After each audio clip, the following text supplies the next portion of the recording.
Well, if you're into your vintage Heuer Monaco wristwatches, I'm going to show you something very special indeed. I'm going to take you back in time to the early 1970s, and you're going to meet my friend, colleague and trade watch contact, Jonathan Scatchard. He's an expert in watches, and he has here at Beaucliffe Hall a cracking Monaco.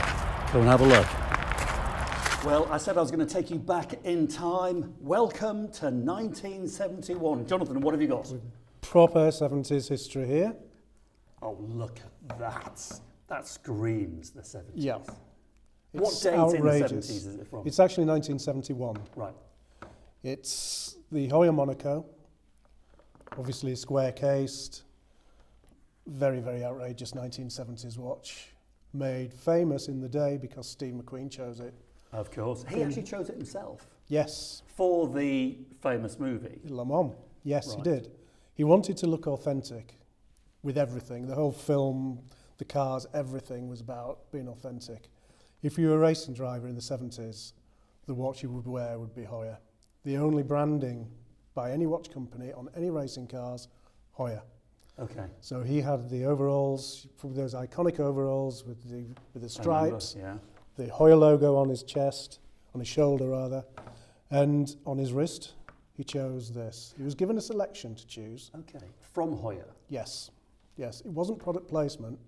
It was a request for authenticity. Okay, so he was really involved then in the prop choosing for that He movie. was involved in everything. I think he fired 2 or 3 directors until he got it how he wanted it. Rightly so. I work in TV. I should have fired many. Yeah. So what is it about this particular watch that you, I mean, you're a watch specialist. I mean, you buy and sell these watches, but you're also a passionate collector. Yes. This is a personal choice of yours. What is it personally that you love about this? I think it's just iconic, and it's actually much rarer than you would imagine. We've looked into records. The records are not great. The speculation that it had a short life. It was only from about 1969 to 74.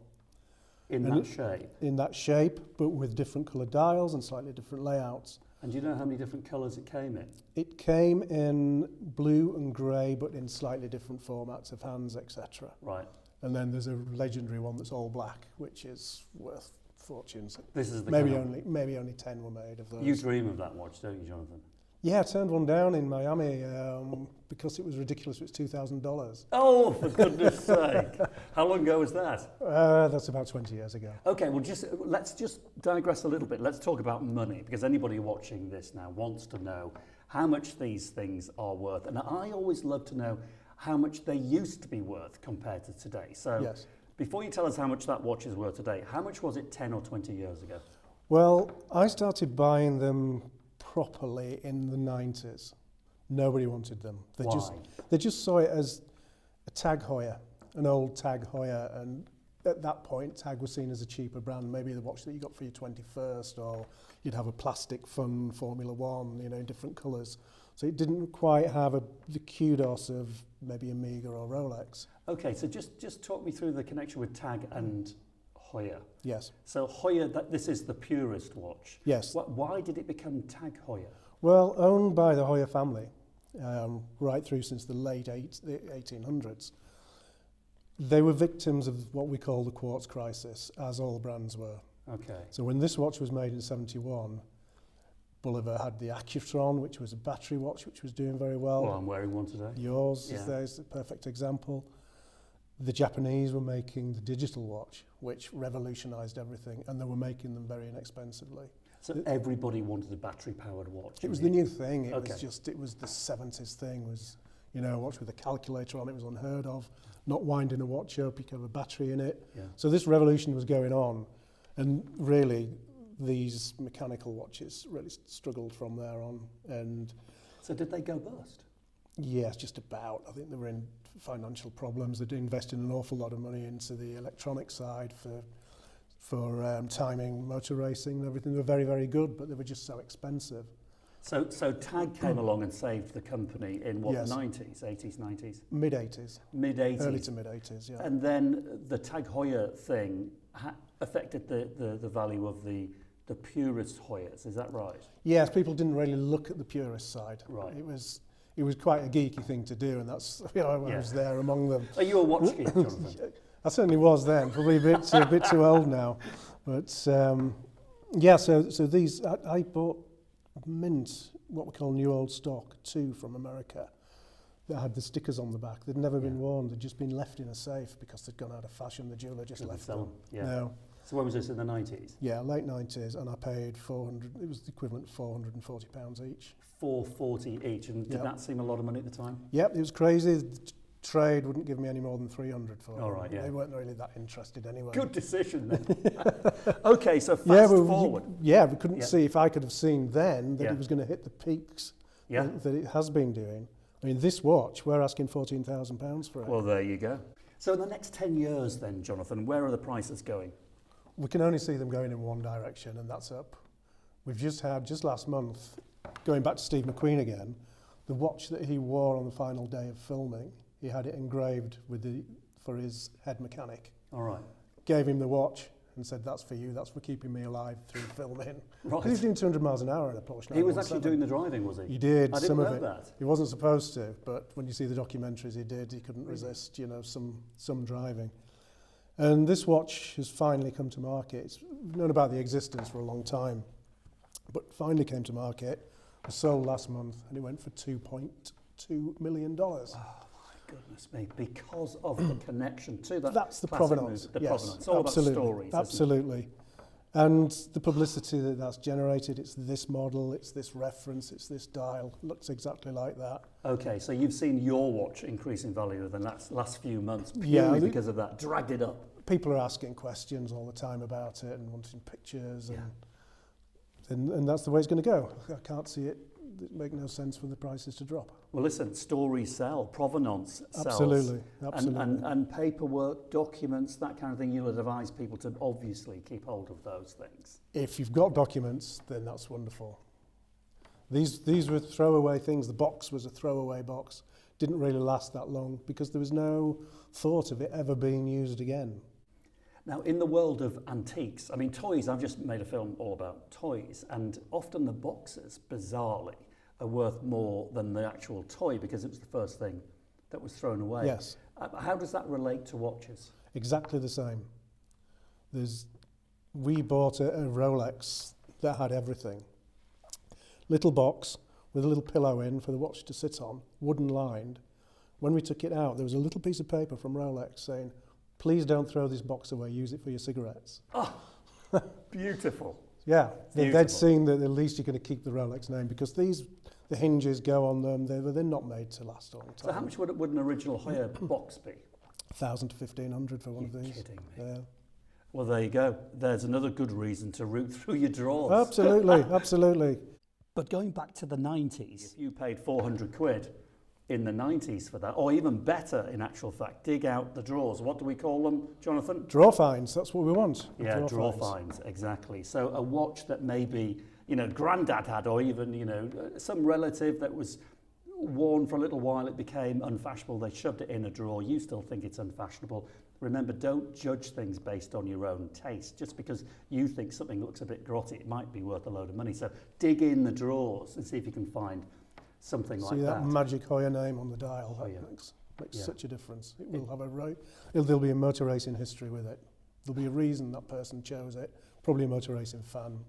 They were mail order back in the day. The thing is, we've talked about this before. Watches and cars go hand in hand, don't they? Absolutely. I mean, here we are at the hall. I mean, the times I have been here in the summertime, all these classic cars pour up the driveway, and the guys are getting out the lovely Bentleys and Porsches and everything from VW Golf GTIs to Lamborghinis. I would say that bar none, they're all wearing a vintage watch. It just goes hand in hand, doesn't it? It does. Everybody has a watch story. All the car guys have got watch stories and requirements. Even the Heuer timers we sell that go on the dashboards. Yeah. Just to keep everything in period. And if you've done that, you want that on your wrist, don't you, when you're driving that? Well, I want that on my wrist. Yeah, exactly. But unfortunately, I'm one of those people that have actually now been priced out of the market. Just as an aside, if you were paying 400 quid 20 odd years ago for something like that, what are you paying £400 for now that might just rocket in value? Well, that's the thing that we're always looking at. And I think, particularly within the Heuer brand, the timers, the dashboard clocks are still very, very undervalued. And I think there's a long way to go with the values of those. Okay. There's certain models within the range as well that are just not, they're not £400 because it's not practical, but you can still pick up a very nice vintage Heuer for £2,000 to £3,000 from this period. Okay, and a good investment. Yes. And where do you think that price is going to go in the next 10 years?